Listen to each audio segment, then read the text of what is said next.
Hello everyone, welcome back to I Smart Study Point. तो देखिए, आपको पता है कि चैनल पे एक सीरीज चल रही थी चैप्टर वाइज ऑल सब्जेक्ट में। आपको बताऊंगा सभी चैप्टर का निचोड़ आपको मिलेगा लास्ट इसी इसी मंथ में मैं आपको प्रोवाइड करा दूंगा, नवंबर या दिसंबर के फर्स्ट वीक तक सभी। ठीक है, मोस्टली तौर पर केमिस्ट्री और फिजिक्स के तो आपको बहुत अच्छे से कर लेने हैं। ठीक है, तो आज का जो वीडियो होगा वो 12th केमिस्ट्री वालों के लिए होगा। चैप्टर 2 जो आपका बिलियन है, पहले के तो मैंने करा दिए हैं, और जो आपका फिजिक्स में मैंने 5 चैप्टर तक करा दिया है। ठीक है, वेरी इंपॉर्टेंट क्वेश्चन होंगे 2023 बोर्ड एग्जाम के लिए। 22 लिख दिया मैंने, 2023 बोर्ड एग्जाम के रिगार्डिंग। ठीक है, मोस्ट इंपॉर्टेंट होंगे, बहुविकल्पी प्रश्न से लेकर दीर्घ उत्तरीय प्रश्न तक मैं आपको बताऊंगा। ठीक है, मोस्ट इंपॉर्टेंट है, सारे के सारे क्वेश्चन आपको अच्छे से करने हैं। तो सबसे पहले हम बहुविकल्पी प्रश्न देखेंगे। ठीक है, देखिए क्या है, 90 ग्राम जल में 1.8 ग्राम ग्लूकोज का मोल प्रभाज है। इस वाले चैप्टर से मोस्टली वो आपको नोमेरिकल पूछेगा। ठीक है, नोमेरिकल ज़्यादातर पूछता है। ठीक है, नोमेरिकल आपका एक या दो नोमेरिकल तो आना कन्फर्म होता है, ये नोमेरिकल बहुत आता है इससे। ठीक है, तो ऐसा नोमेरिकल मैंने आपको पहले भी करा दिया है, कैसे सॉल्व करते हैं आप देख लीजिएगा, प्लेलिस्ट चेक करके मैंने सब कुछ बनाया हुआ है। ठीक है, तो इसका ऑप्शन नंबर फर्स्ट है 0.19, 0.019, 0.0019, 0.00019। तो ऑप्शन नंबर सी इसका बिल्कुल करेक्ट हो जाएगा। जो 1.8 ग्राम ग्लूकोज का जो मोल प्रभाज होगा वो होगा 0.0019। मोल प्रभाज और मोलेंस दोनों एक ही चीज़ है, और इस पर मैंने अलग से वीडियो बनाया हुआ है। ठीक है, शुद्ध जल की मोलरता क्या है, तो मोलरता मैंने पहले से डिफाइन कर रखी है, मोलरता क्या होती है। ठीक है, परिभाषा मैंने पहले बता दी थी, सॉल्व कर चुका हूँ पूरा चैप्टर।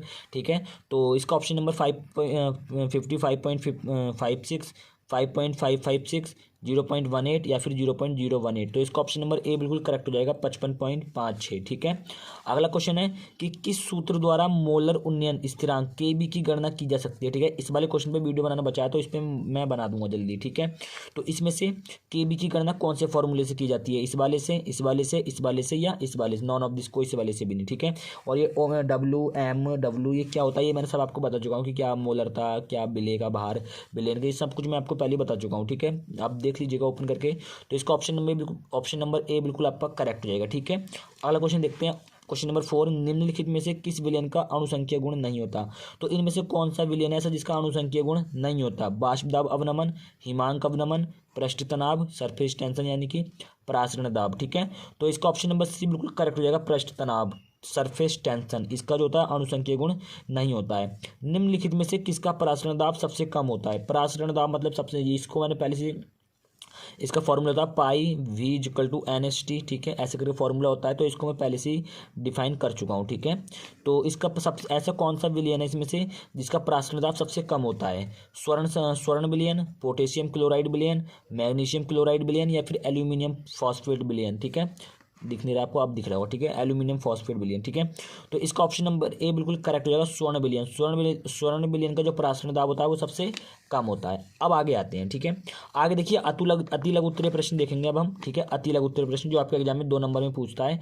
तो देखिए इसमें नॉमेरिकल है, ऐसा नॉमेरिकल मैं आपको पहले 2-3-4 नॉमेरिकल में सॉल्व करा चुका हूँ कि 5.85 ग्राम सोडियम क्लोराइड 200 मिलीलीटर जल में घुला है, बिलियन की मोलरता ज्ञात कीजिए। तो इसमें अणुभार वगैरह आपको निकालना होता है, उसके बाद मोलरता वाले फॉर्मूले में उठा के रख दो, इसकी वैल्यू, आंसर आपका करेक्ट निकल के आ जाता है। मैंने वैसे ही बहुत सारे नोमेरिकल करा दिए, प्लेलिस्ट जाके चेक कीजिए, आपको मिल जाएगा। ठीक है, नहीं तो मुझे बता दीजिएगा कमेंट बॉक्स में, मैं डिस्क्रिप्शन में लिंक दे दूंगा इसका। क्वेश्चन नंबर 7 है, समपरासारी बिलियन किसे कहते हैं। ठीक है, तो देखिए ऐसे बिलियन जिनके परासरण दाब समान ताप पर समान हो, समपरासारी बिलियन कहते हैं। इसका मतलब क्या है कि कुछ बिलियन ऐसे होंगे जिनका जो परासरण दाब होता है ना, जैसे मान लीजिए परासरण दाब, जैसे मान लीजिए 28 डिग्री सेल्सियस ताप है, क्या है, 28 डिग्री सेल्सियस ताप है, तो जो इसका परासरण दाब होगा वही मान लेते हैं 28 पास्कल के बराबर होगा। ठीक है, तो समान ताप है और समान ही इसका परासरण दाब है, तो ऐसी कंडीशन जो आएगी तो वो जो बिलियन होंगे ना, वही बिलियन समपरासारी बिलियन कहते हैं। मतलब सीधी सी बात है कि उनका जो ताप होगा और दाब, परासरण दाब होगा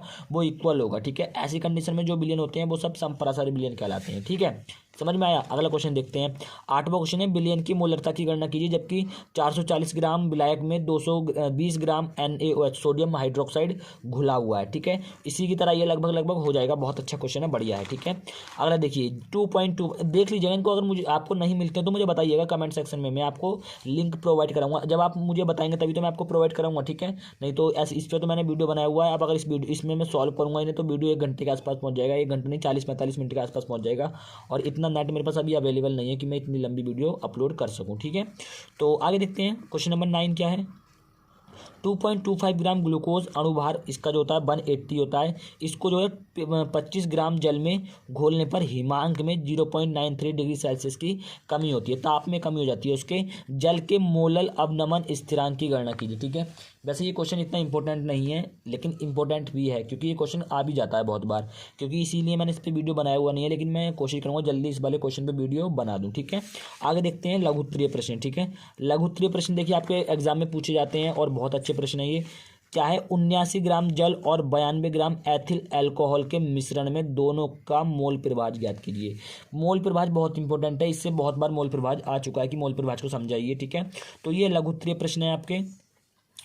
लघु उत्तरीय प्रश्न एक ही है इसका, क्योंकि छोटे छोटे क्वेश्चन है इसमें, या तो न्यूमेरिकल लेगा आपको या फिर डेफिनेशन पूछ लेगा किसी एक की। छोटे छोटे क्वेश्चन है तो लघु उत्तरीय प्रश्न में आपका एक ही इसमें आ सकता है। और मैंने देखिए विस्तृत उत्तरीय यानी कि दीर्घ उत्तरीय प्रश्न जो होते हैं, ये जो आपका 11वां क्वेश्चन है वो दीर्घ उत्तरीय प्रश्न में मैंने लिया है, क्योंकि इससे लगभग ना के बराबर चांस है कि इससे दीर्घ उत्तरीय प्रश्न पूछेगा इस वाले चैप्टर से। ठीक है, मोस्टली बिल्कुल नहीं के बराबर चांस है कि इससे दीर्घ उत्तरीय प्रश्न आएगा। फिर भी मैंने एक लिख लिया है, बोल देगा निम्नलिखित पदों को परिभाषित कीजिए। क्या है, मोल प्रभाज या फिर मोल प्रभाज को ही मोल अंश बोलते हैं। ठीक है, मोलरता, मोललता या फिर द्रव्यमान प्रतिशत। ठीक है, देखिए इनमें से कोई ना कोई आपका एग्जाम में टपकता है, अलग से भी टपक जाता है कि मोल समझाइए कि मोल अंश क्या होता है, मोल अंश की परिभाषा दीजिए या मोल अंश को उदाहरण सहित समझाइए, ऐसे बोल पूछ लेगा। मोलरता को समझाइए, मोललता को समझाइए, नॉर्मलता को समझाइए। ठीक है, कुछ भी वो आपसे पूछ लेगा। ठीक है, अलग से भी पूछ लेता है, जरूरी नहीं है कि ऐसे ही पूछेगा, तो आपको प्रिपेयर रखना है। देखिए मेरे हिसाब से तो इसमें अगर टपका तो मोलरता, मोललता, मोल प्रभाज या फिर इसमें से जो आपको नोमेरिकल मैंने दिया हुआ है ना ऊपर, इनमें से एक क्वेश्चन आपका 101% एग्जाम में मिलेगा आपको। ठीक है, तो सारे क्वेश्चन आपको अच्छे से कर लेने, सभी इंपॉर्टेंट है। अगर इतना आप लोग इस चैप्टर से कर लेते हो तो बस चैप्टर समझ लीजिए पूरा आपका हो गया है। ठीक है, तो टेलीग्राम में लिंक दे दूंगा इसका, बाकी डिस्क्रिप्शन बॉक्स में इंस्टाग्राम टेलीग्राम सबका लिंक है, ज्वाइन कर लीजिए टेलीग्राम ग्रुप को। मिलते हैं किसी नेक्स्ट वीडियो में, तब तक के लिए जय हिंद, वंदे मातरम, भारत माता की जय।